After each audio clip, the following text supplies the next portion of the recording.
গতকালকে জামায়াতের নায়েবে আমির নিউ ইয়র্কের একটা সভায় যে ভয়ানক একটা কথা বলছেন যে ভারতের বিরুদ্ধে তারা গাজওয়াতুল হিন্দ করবেন এবং সেই গাজওয়াতুল হিন্দের জন্য তার 25 লাখ গেরিলা যোদ্ধা আছে জামাতের, এবং এর বাইরেও আরও 25 লাখ সম্মুখ যোদ্ধা আছে। তো নায়েবে আমির সাহেবের এই কথার পরে নানা ধরনের সমালোচনা আলোচনা হইতেছিল।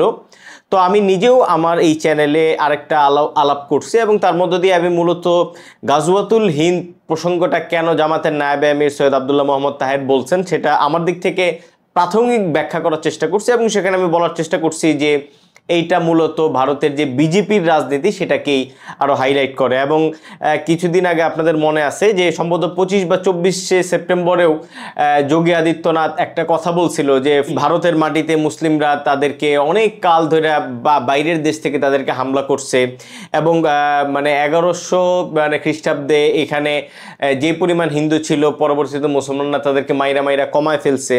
তো আপনি জামাতের নায়েবে আমিরের বক্তব্যের মধ্যেও এই ধরনের একটা বক্তব্য দেখবেন যে ইন্ডিয়া থেকে যদি হামলা করা হয়, তো যোগী আদিত্যনাথ যে কারণে মুসলমানদেরকে হামলাকারী হিসাবে পরিচয় করায়া দেয় সে একই কারণে নায়েবে আমির সাহেব মানে হিন্দুত্ববাদী বা ভারতকে এক ধরনের হামলাকারী হিসেবে পরিচয় করা দিতে চাচ্ছেন, এবং এখানে তারা এক ধরনের সুস্থির উত্তেজনাবাদী প্রতিক্রিয়াশীল যে রাজনীতি, যেটাকে আমরা বলতে পারি যে জিহাদি রাজনীতি, সেই রাজনীতিটাকে তারা আসলে হাজির করতে চান।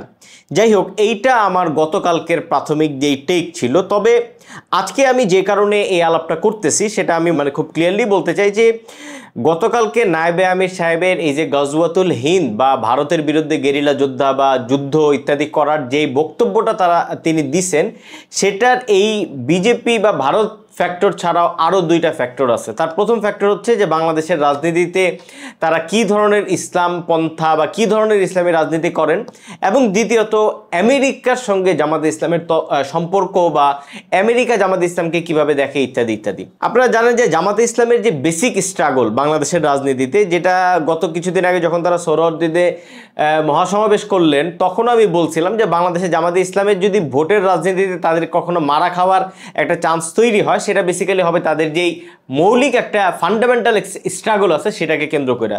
সেই স্ট্রাগলটা হইল যে জামাত বাংলাদেশের রাজনীতিতে কিছু লোক জামাতকে পারসিভ করে বা জামাতকে দেখতে চেষ্টা করে প্রতিক্রিয়াশীল জায়গা থেকে, এবং কিছু লোক দেখতে চেষ্টা করে সহনশীল ইসলাম বা মডারেট ইসলাম বলে যে জিনিসটাকে আমরা চিনি সেই জায়গা থেকে। বেসিক্যালি বাংলাদেশের যে ইসলামপন্থী রাজনীতি সেখানে একই সঙ্গে প্রচুর পরিমাণে প্রতিক্রিয়াশীল উত্তেজনাবাদী ইভেন জিহাদিস, ইসলামী খেলাফত, ইসলামী রাষ্ট্র, গাজওয়াতুল হিন্দ ইত্যাদি ইত্যাদি বিষয় আশয় আছে। অন্যদিকে কিছু মডারেট সহনশীল ইসলামপন্থী মধ্যপন্থী ইসলামের কিছু জায়গাও আছে। জামাত মূলত যেই স্ট্রাগলটা করে সেটা হচ্ছে যে এই দুইটা জায়গাকে তারা কিভাবে সামনে আনবে। আপনি যদি পিনাকি ভট্টাচার্য, ইলিয়াস এনাদের কথা খেয়াল করেন তাহলে ইনারা কিন্তু বেসিক্যালি এই প্রতিক্রিয়াশীল ইসলাম নিয়ে কাজ করেন, এবং এই প্রতিক্রিয়াশীল ইসলামের সঙ্গে কিন্তু সেই ভারতের যে প্রতিক্রিয়াশীল হিন্দুত্ববাদ ইত্যাদির জায়গাগুলো জড়িত। অন্যদিকে জাস্ট তারা যদি এই প্রতিক্রিয়াশীল জায়গাতেই শুধু ফাংশন করে তাইলে কিন্তু আবার এই মডারেট মধ্যপন্থী এই যে সহনশীল ইসলাম সেটা আবার তাদের হাতছাড়া হয়ে যায়।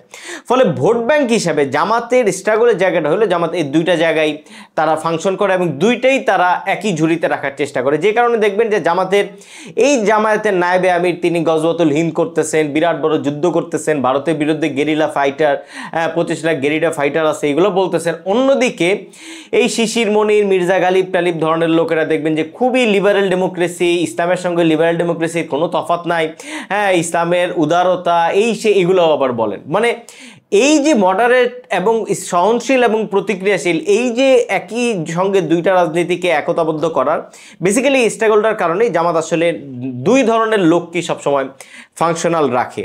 যখন ডাকসু নির্বাচন হলো, ডাকসু নির্বাচনের পরে যখন জামাতের একটা মধ্যপন্থী রাজনীতি ইত্যাদি সামনে আসা শুরু করলো তখন কিন্তু আমি বলার চেষ্টা করছি এবং খুব স্পেসিফিকলি আমি বলছি যে জামাত কোনো মধ্যপন্থী দল না।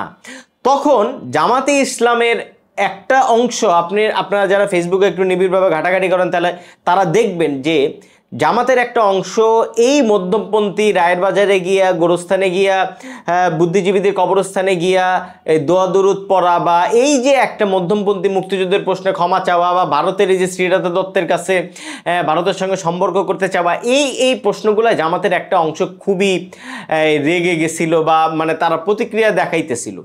গতকালকের এই বক্তব্যের বা গত পরশুর নায়েবে আমিরের এই গজওয়াতুল হিন্দ বক্তব্যের পরে দেখবেন যে সেই প্রতিক্রিয়ার জায়গাগুলো কিন্তু আবার ডিজলভ হয়ে গেছে। এবং জামাতের ভিতরে আপনারা যারা জামাতের রাজনীতির ঐতিহাসিক জায়গা থেকে জামাতের রাজনীতি বিশ্লেষণ করতে পারেন, তারা খুব স্পেসিফিকলি বুঝবেন যে জামাতের যে বডি, জামাতের মধ্যে যারা সরাসরি রাজনীতিতে যুক্ত হয়, যারা এখানে এসে কাজ করে, যারা এখানে পাঠচক্র করে, যারা এখানে বাসায় বাসায় গুপ্ত ইত্যাদি ভঙ্গিতে দাওয়াতি কার্যক্রম করে, যারা এখানে জগতে সব এন্টারটেইনমেন্ট ইত্যাদি সব বার্তা দিয়ে এখানে রাজনীতিতে যুক্ত হয়, তাদের ভিতরে কিন্তু এই প্রতিক্রিয়াশীল ইসলামী খেলাফত, ইসলামী রাষ্ট্র, এই যে জিহাদি যেই চেতনা, এগুলো কিন্তু ভয়াবহভাবে প্রতিক্রিয়াশীল। এবং তারা এই প্রতিক্রিয়াশীলতার জায়গাটা যখনই মিস করে তখন তারা খেপা যায়।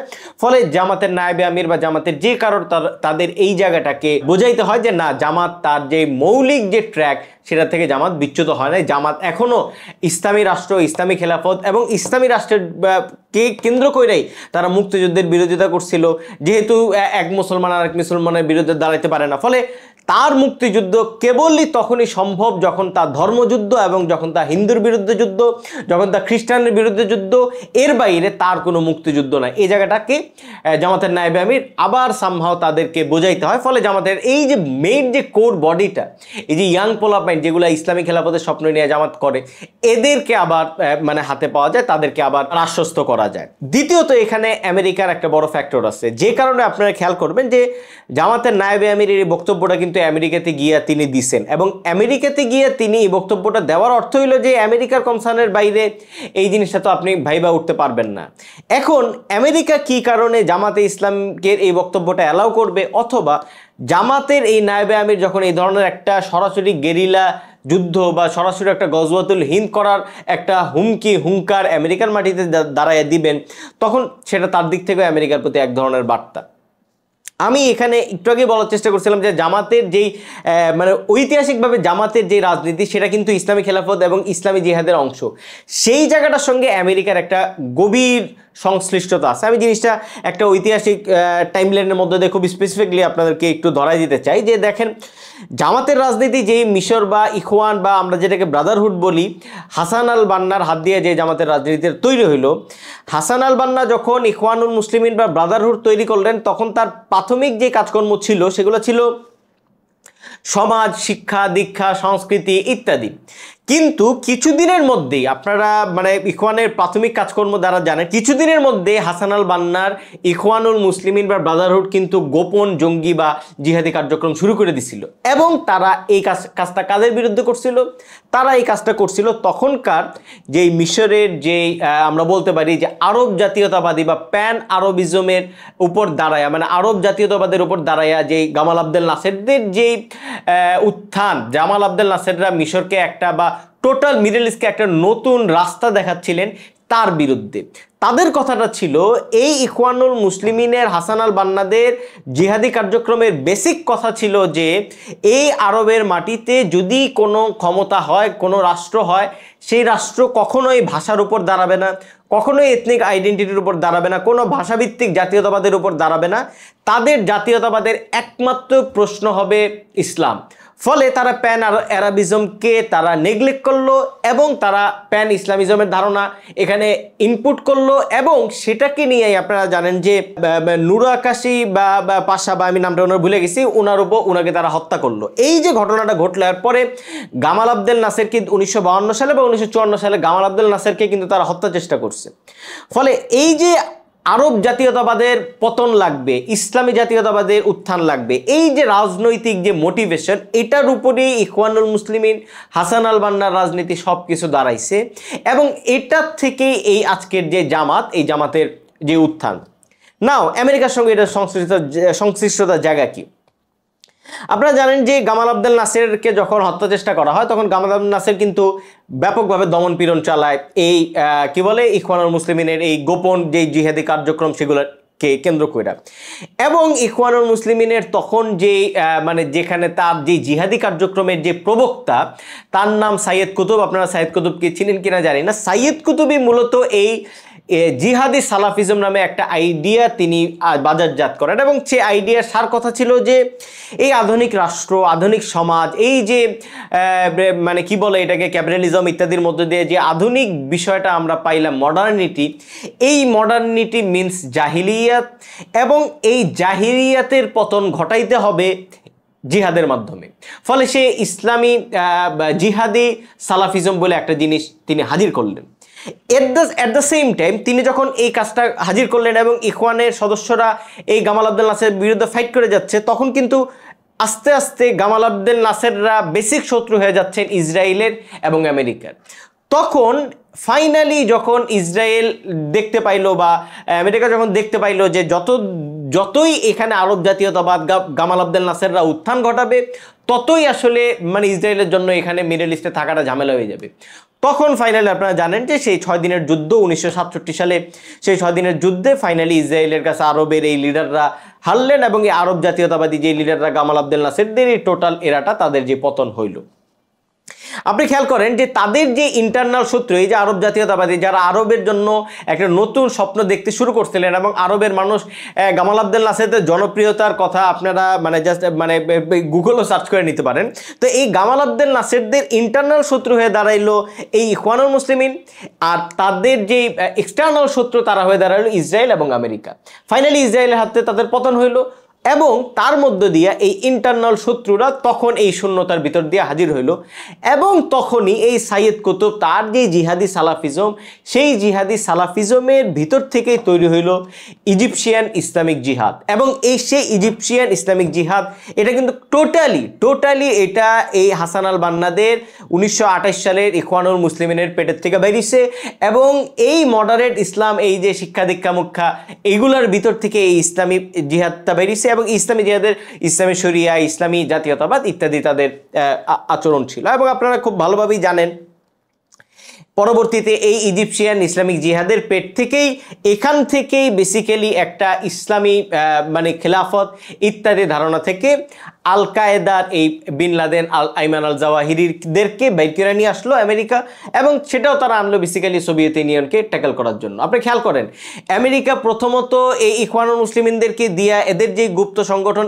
এদেরকে দিয়া, এদের যে জিহাদি সালাফিজম দিয়া ফাইনালি প্রথমত তার যে আরব জাতীয়তাবাদ এবং প্যান আরবিজমের গামাল আব্দেল নাসেরদের পতন ঘটাইলো। তারপরে এটার পেট থেকে যে ইজিপশিয়ান ইসলামী জিহাদ, এবং তার পেট থেকে যে আল কায়দা এবং বিন লাদেন, আইমান আল জাওয়াহিরিদেরকে বের করলো, তাদের মধ্যে দিয়ে তারা আল কায়দা তৈরি করলো। এবং আল কায়দা কোনোদিনও তৈরি হইতো না যদি সাইয়েদ কুতুবের জিহাদি সালাফিজম আমদানি না হইতো, এবং সাইয়েদ কুতুব কোনোদিন তৈরি হইতো না যদি সেই জামাতের যে ইখওয়ানুল মুসলিমিন তৈরি না হইতো। ফলে এরপরে তো আপনারা ইতিহাস জানেনই যে সোভিয়েত ইউনিয়নের পরে যখন সোভিয়েত যুদ্ধ লাগাইলো, আফগানিস্তান নষ্ট করলো, তারপরে মানে আল কায়দার সঙ্গে যখন একটু আল কায়দার আর কোনো টাচ ছিল না আমেরিকার তরফে, আল কায়দার দিয়ে কি করাবে, তখন আল কায়দা একটু ঘুমাইছিল, মানে তাদের সঙ্গে একটু দূরতম সম্পর্ক তৈরি ছিল। ওই ফাঁকে 9/11 হলো বা 20 হামলা হলো। তারপরে তো আপনারা জানেনই এই আল কায়দাকে নিয়ে আরো কত কাজকর্ম করছে। গতকালকে এবং গত পরশু, সম্ভবত গত পরশু, এই যে আহমেদ আল সারা, সিরিয়ার যে প্রধান আহমেদ আল সারা যে জাতিসংঘে ভাষণ দিলেন, তিনি শুধু জাতিসংঘে ভাষণ দেন না, সিরিয়ার প্রধান হিসাবে তিনি জাতিসংঘে ভাষণ দিতেই পারেন। কিন্তু আপনারা যারা খেয়াল করছেন, আহমেদ আল সারাকে, সিরিয়ার বর্তমান যে প্রধান আহমেদ আল সারাকে আমেরিকান যত foreign policy think tank house টাউস আছে তারা ব্যাপকভাবে সেলিব্রেট করছে, ইন্টারভিউ নিছে, এই সেই।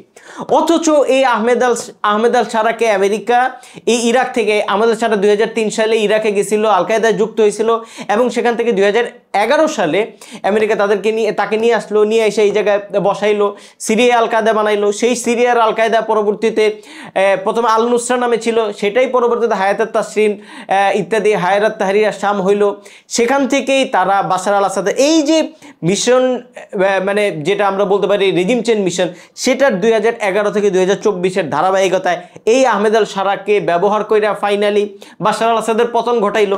এখন সেই আহমেদ আল সারাকে যে একদম টোটালি এনলিস্টেড টেররিস্ট ছিল এবং আমেরিকা নিজে যেই টেররিস্টকে তার দেশে নিষেধাজ্ঞা দিয়ে রাখছিল সেই টেররিস্টকে এখন আপনি খেয়াল করেন যে আমেরিকা নিয়ে কিন্তু ব্যাপকভাবে সেলিব্রেট করতেছে তার ফরেন পলিসি থিঙ্ক ট্যাঙ্ক ইত্যাদি সব কিছু মিলায়।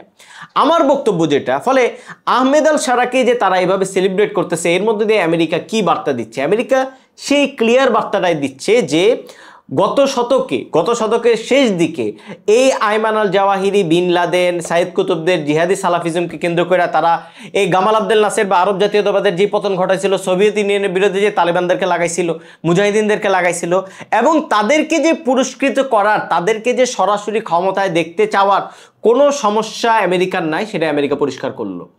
না, আপনি খুব স্পেসিফিকলি যদি আহমেদ আল শারার এই ঘটনাটা খেয়াল করেন, আহমেদ আল শারাকে যেভাবে আমেরিকা এখন তাই করে মাথায় নিয়ে নাচতেছে, একইভাবে আপনি জাস্ট জামাতের একজন নেতা, ধরেন জামাত এইসব গাজওয়াতুল হিন্দ মিন বইলা বাংলাদেশে একটা টোটালি ইসলামিক চেতনা নিয়ে যদি এখানে বসতে চেষ্টা করে, সেটা আমেরিকা অ্যালাউ করবে এবং আমেরিকা তার জায়গা থেকে খেয়াল করবে ভারতের এগেনস্টে তার যেই এই অঞ্চলে দখল রাখার জন্য বা ভারতের এবং টোটাল এই সমুদ্র বন্দর ইত্যাদিকে কেন্দ্র কইরা তার ইউএন এখানে নামানোর জন্য বা এই যত ফ্যাক্টরগুলো আছে এই ফ্যাক্টরগুলোকে তার টাচ করার জন্য তার যদি এখানে ইসলামী সরাসরি খেলাফত মিলাফত বলবে, এই ধরনের কোনো নেতা যদি তার দরকার পড়ে, জামাত যে সেই সার্ভিসটা দিতে রাজি আছে এবং জামাত সেই সার্ভিস দিলে জামাতকে যে তার আহমেদ আল শারার মতো এখানে একটা ইসলামী প্রতিক্রিয়াশীল এবং যার গোড়াটা সেই ইখওয়ানুল মুসলিমিন এবং সেই জিহাদি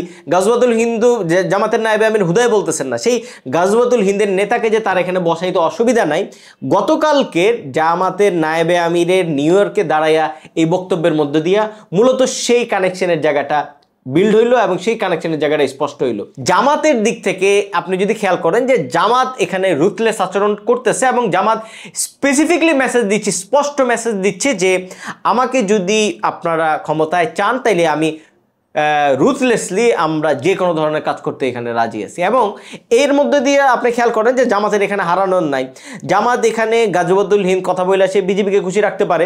অন্যদিকে আমেরিকা যদি তার অ্যাকচুয়াল গাজওয়াতুল হিন্দ বাস্তবায়নের জন্য তাকে এখানে ফিট করতে চেষ্টা করে, এই অঞ্চলটাকে ঝামেলায় বাঁধানোর জন্য, তখন সে কিন্তু সরাসরি ভারতের নিরাপত্তার এগেনস্টেও দাঁড়াইতে পারে। সে ভারতকেও একদিকে মুখে মুখে, ভারতের সঙ্গে তার যে গাজওয়াতুল হিন্দ সেটা কিন্তু মুখে মুখে, এটার কোনো বাস্তব ভিত্তি নাই, কিন্তু আমেরিকা যখন চাইবে তখন ট্রেন্ডের বাস্তব ভিত্তি আছে, সেই বাস্তব ভিত্তিতে সে ইভেন ভারতের বিরুদ্ধে দাঁড়া যেতে পারে। ফলে জামাতের রাজনীতিকে যারা, আমি মনে করি যে যারা খুব সিম্পলি দেখতে চাচ্ছেন যে গাজওয়াতুল হিন্দ একটা মুখ দিয়ে বের করে দিছে, নট লাইক দ্যাট, আমি ব্যক্তিগতভাবে এরকম মনে করি না। এবং জামাতের মুখ থেকে, জামাতের নায়েবে আমিরের মুখ থেকে যে গাজওয়াতুল হিন্দ কথাটা বের হইতে পারে, এই যে কথা বের হওয়ার যে বাস্তব ভিত্তি, সেটা আমাদের বোঝার দরকার আছে। এবং এইটা বুঝতে হইলে জামাতের যেইখান থেকে জন্ম, সেই জন্মের কয়েকটা ইতিহাস, কয়েকটা নথি একটু ঘাটলেই আমরা টের পাবো যে আসলে জামাতের সেই ইসলামী রাজনীতি, ইসলামী খেলাফত, জিহাদি রাজনীতি, এইসবের থেকে জামাত আসলে বিচ্ছিন্ন কোনো এন্টিটি না। এবং জামাতের প্রতিটা মানে